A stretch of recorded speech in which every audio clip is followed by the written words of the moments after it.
After surviving relentless attacks from mercenary forces in the escalating oil wars, the employees of Yutime Chinese oil refinery in the Middle East will be extracted from the building by a private security team from China. The team is led by Commander Dragon Luo, who is now staring at half of a pic of the family that he hasn't seen in ages. When they make it to the plant, they find it heavily damaged because it's always under attack from the rebels. They meet the head of the company, Professor Cheng, who immediately begins sharing her evacuation plans. They have no choice but to go through the highway of death to be able to reach the green zone. Meanwhile, former US Marine Chris meets with his brother Henry, who leads a group of mercenaries that Chris likes to make fun of. Henry brings a good amount of money with a mission. They must kidnap an international criminal who is being extracted to the green zone. However, Chris turns the offer down. Afterward, Chris returns to his village, where he takes care of a bunch of orphan kids. The village's water pump is currently broken, so Owen comes to take a look. The damage is severe and it's going to cost a lot of money to fix it, so Chris begins reconsidering Henry's offer. Back in the plant, Luo and his team prepare of a plan to protect the civilians while employee Mei watches from the window, not daring to face Luo yet. The next morning, they shut up all the computers and Cheng puts the key in her bag, which she passes to Mei. Then the team guides the employees to board a bunch of buses, unaware that a traitor is putting a mark on the bus that will carry Cheng. Mei will be on Luo's bus, which she isn't happy about. The helicopters that brought the team will be pushing ahead to the green zone, so the team is on their own now. As the buses take off, Mei accidentally drops her notebook and reveals she has the other half of the picture, because it turns out she's Luo's daughter. However, all Luo's attempts to make friendly conversation are ignored. Eventually they reach the highway of death, which is a section of the road filled with traps and destroyed cars that fell for them. It's a very dangerous area and almost nobody survives crossing it. There are kids begging for help everywhere, but they're also part of the trap and the buses just keep going. When they find two cars blocking the road, Luo just pushes them with the front of the bus to open the way. Things begin blowing up around the destroyed cars, yet the team just keeps on advancing, knowing it's all a trick to lure in the innocent. Seeing Mei's worry, Luo promises to protect her, but Mei immediately calls him out. She knows he'll protect whoever his mission dictates and he doesn't really care about his family, otherwise he wouldn't have abandoned his daughter and his dying wife. The buses cross the highway of death without issues, only to then discover a sandstorm covering the road ahead, which doesn't make sense because they checked the weather earlier and it was supposed to be clear. Having no other choice, they begin driving through the sand, and Luo notices it doesn't behave like a normal storm. To make matters worse, the team members lose contact with each other and all signals on their systems are jammed. At that moment Mei notices something nearby, but it quickly disappears and she blames it on her imagination. However, Mai is actually right. Chris and the mercenaries are following the buses through the storm, knowing what bus to pick, thanks to the mark the guy left earlier. Once they're in position, they shoot a hook on the last bus to bring the car closer, then they use a platform to climb on it before blowing up the car. Because the vehicle is still attached to the bus by a wire, this causes it to bounce and crack the bus front window. This gives two mercenaries the chance to break through it, and they immediately knock out the guards before taking control of the bus. Meanwhile, two other mercenaries jump onto the following bus and get inside as well, but here the guard gives them a fair fight. After disarming each other, the guard and the mercenary begin fighting hand to hand, but it only takes a few hits before the guard is punched through the window and out of the bus. Luckily she lies down just in time to avoid being run over. The mercenaries take over this bus too and get off the road to end their mission. Once they're clear, Henry and his mercenaries take a few of the bus passengers hostage, and Chris is mad because they seem to be civilians, not criminals. Henry tells him it's just all a trick. Minutes later, the main buses finally leave the storm and realize they're missing two vehicles.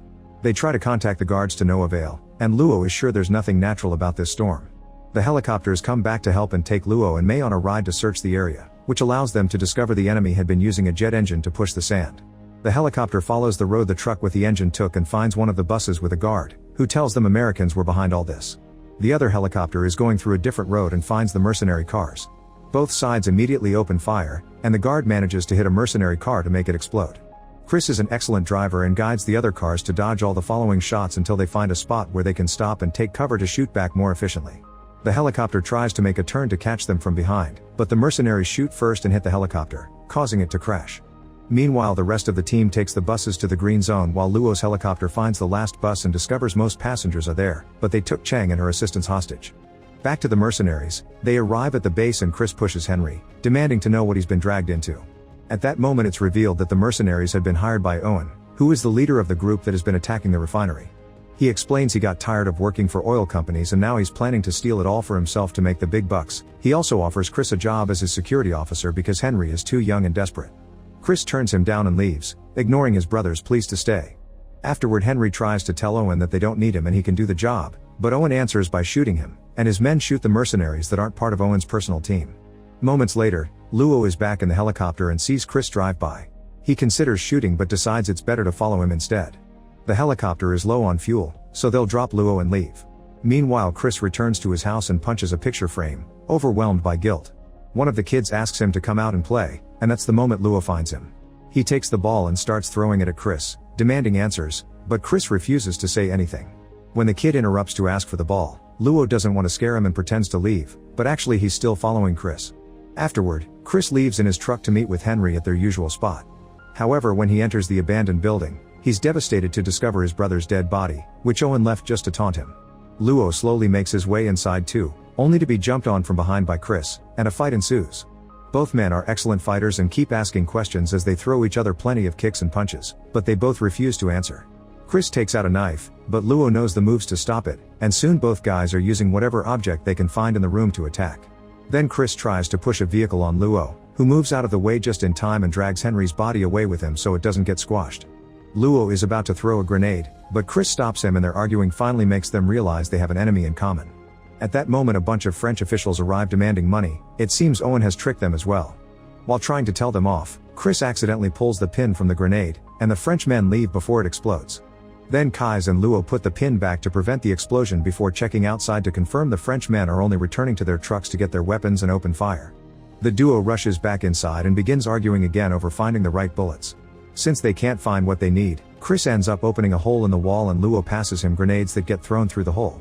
After a few grenades, the shooting suddenly stops, so Luo takes the chance to take out his gun and demand answers from Chris again, but Chris just comes out to check on his truck, only to find it destroyed. Afterward, Chris finally tells Luo about Owen while they put up a bunch of grenades to blow up the building before they leave. Meanwhile, Owen takes Cheng and the other hostages to the refinery because he wants Cheng to give him access to the reserve so that he can steal the oil. At first Cheng refuses, so Owen begins killing hostages to make her talk. The last one turns out to be her son, so she finally breaks in order to save him. Cheng explains that the computer key and the codes were left in her bag, which she doesn't have. Owen is getting angry, so Cheng's son tells them to track her phone, which is in the bag as well. Back in the village, Luo and Chris come back to check on the kids. Mei hears Cheng's phone ring in the bag and picks up the call, but the caller immediately hangs up. Luo calls his team and confirms all the employees safely made it to the green zone. Afterward, he discovers Chris entertaining the kids with a song and decides to join them by acting like the animals from the lyrics. Then the duo goes outside to catch a bite and Chris reveals he found Mei's notebook lying around. He grabbed it to add his number to it since he wants to hit on her, but all his salacious comments immediately die when Luo tells him she's his daughter, although their relationship is ruined. Chris shares how he lost his father in a battle for his country, but Luo explains to him that protecting the country also means protecting the family living in it, and that's what Chris's dad had been doing for his sons. This is overheard by Mei, who begins to understand her dad better now. Suddenly they hear suspicious steps entering the village. Mei takes the kids away while Luo and Chris sneak around to discover Owen's men are coming for them. Chris enters a building and knocks out a guy by smashing him against a wall while Luo jumps on the roof and knocks out a sniper. Another shooter immediately corners him, but then Chris joins him and jumps on the guy, causing the roof to crumble down and the duo to fall. They quickly leave the building and hide to wait for the next guy. Luo gives a signal when he comes closer and Chris quickly jumps on him to knock him out before he can shoot. However, Chris doesn't understand the other signal Luo makes and they almost get caught. Thankfully, Luo rushes to Chris and makes him shoot the following guy. Afterward, Chris takes the roofs again while Luo goes through the back and begins fighting any man he sees, having no trouble knocking them out one by one. Chris shoots a few guys too, but this reveals his location and the enemy shoots a rocket at his balcony, causing him to fall. Thankfully, Chris rolls out of the way right before the tower falls on him. Then Chris goes looking for Mei and takes Cheng's phone before bringing it to Owen's men. The people of the village come out to help defend their home, however the enemy responds by revealing a grenade. They explain they want the bag, so to avoid bloodshed, Chris gives it to them while ignoring Mei's pleas. This effectively causes Owen's men to leave. In the morning, Mei explains why the enemy wanted the bag. At first Chris doesn't care about some idiot stealing a bit of oil, but Mei points out this would actually be the biggest oil heist in history and how it would affect the whole country. Now Chris wants to help, so he offers his truck with the engine to get there. Luo tells Mei not to come because it's too dangerous, and she warns them not to use guns in the refinery to avoid an explosion. After they leave, Mei notices there's one more car available for her. In the refinery, the bag arrives and Owen gives it to Cheng, who immediately activates the computers to save her son. The oil starts flowing through the pipes and reaches some huge ships that are waiting at the coast for the deal. When the duo finally arrives, the guards open fire and even shoot a rocket, but Chris is good at dodging it all. He drives the truck through all the barriers on the road and enters the refinery, but when an oil truck blocks the way, he makes a sudden turn and crashes against a platform that falls and fills the area with a cloud of dust. Now everyone knows they're here, but the dust gives them the chance to leave the truck and sneak around. Owen takes the key from the computer so the oil can't be stopped and leaves with his personal guards while sending the rest after the intruders. Back to the duo, Luo climbs a tower, but before Chris can follow him, they both get surrounded by guards and another fight begins. Thankfully the duo is very good at defending themselves against multiple enemies. Luo stands on a pipe so fewer men can come after him at the same time, and Chris grabs a huge pipe to hit multiple men at once. When Luo almost falls dodging an attack, Chris uses the same pipe to push him back up and hit a few men before transporting Luo onto another platform. Owen uses this moment to say goodbye to them, and more men arrive to continue the fight. Chris and Luo split to keep on knocking out guys without the use of guns, and after a few more punches, they finally make their way inside the main building. There's a guard waiting for them, so Luo throws a knife to distract him and Chris hits him with a hose. Luo uses this chance to make Chang and his son run, then the duo begins fighting the guard, exchanging a few hits before hiding behind the computers. As it happened earlier, they try to share weapons and make the incorrect exchange, so Luo has to roll over and almost gets shot in the process. Chris and the guard open fire at the same time, but after a few shots, Chris runs out of bullets. Luckily Chris is able to make a plan and begins talking his head off as a distraction, allowing Luo to sneak around and jump on the guy by surprise, pushing him through the nearest window. While Luo takes care of the guard, Chris goes after Owen, but he can't run fast enough to match the speed of a car. At that moment May arrives in Chris's other truck, so they go after Owen together. There are weapons under the seat and Chris explains the American way is to have guns everywhere. Back in the refinery, Luo and the guard are fighting hand to hand, and Cheng watches from afar. When Luo turns to tell her to leave, the guard tries to escape by climbing the machinery, so Luo uses a fire-blocking foam gun to stop him by making him slip and block his vision. Unfortunately the gun breaks and Luo falls as well. Now the foam is raining all over the place, and Luo grabs some wires to attach to his belt that will allow him not to drown. The guard jumps on him again, but Luo quickly pushes him away and soon both men are climbing the structure while still fighting each other. When they fall into the foam, they continue to fight there, and thanks to the wires Luo gets the advantage and pushes the guy against the machinery, finally knocking him out. Afterward Luo uses a fan to get rid of all the foam before leaving. On the road, Owen's guard opens fire and Chris immediately shoots back until the enemy is out of bullets. Then Owen's car goes off the road, thinking Chris's old truck won't be able to survive the desert. There are a few hills ahead of them, and May manages to jump through the first one with no issues, but the second proves to be harder and the car crashes. May and Chris don't know what to do, but luckily Luo shows up in the engine truck and the trio goes after Owen again. Soon they realize the truck is too slow, but Chris reveals the engine isn't only useful to make sandstorms. He presses a button and the engine goes all out, making the truck go at a great speed that allows it to reach the oil trucks and crash against one of them. The oil truck flies high and lands against the other trucks, triggering a chain of explosions that make Owen lose all the oil and send his car flying too. The driver dies of burns, but Owen survives with only half his face damaged. Desperate to survive, Owen offers Chris money again, but Chris turns him down so Owen pushes the body out and drives away. Luo tries to go after him, but the truck's tank is leaking and creating mud, making the truck get stuck. Chris tells May to press a different button and this activates two side sleighs that allow the truck to slide through the sand using the power of the engine. Luo and May drive while Chris holds onto the side of the truck, and when they finally find Owen in his car, they push it toward a cliff, only for Owen to move the car out of the way. Luo warns Chris that they're about to fall too, but Chris doesn't hear him. Then Luo ties himself and May up so they jump out of the truck right before it falls, bringing Chris down too.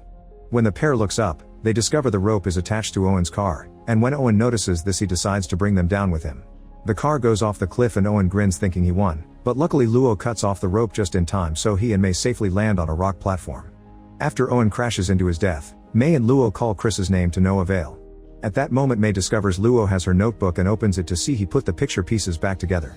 Father and daughter reconcile with a hug, but the sweet moment is interrupted by Chris, who has been climbing up all along.